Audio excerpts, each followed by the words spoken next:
I'm so depressed. I don't know what to do. I'm getting to the point of despair. And I know it could slip into despondency and then death. Truth for Today by Mrs. B. King David felt those emotions. He felt depressed.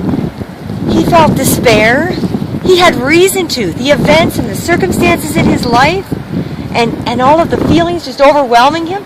His wife, for Pete's sake, didn't even understand his worship and mocked him. His own son did horrible things to him. And enemies were constantly chasing him. Why didn't he just pack his bags? And he did half the time pack his bags. He was a very emotional man. And he wrote about that. He said, I would have despaired unless, he said, unless what?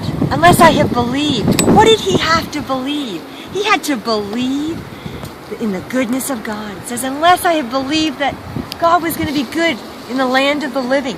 If I had given up and given in to depression and despondency and committed emotional suicide, physical suicide, mental suicide, it would have been over.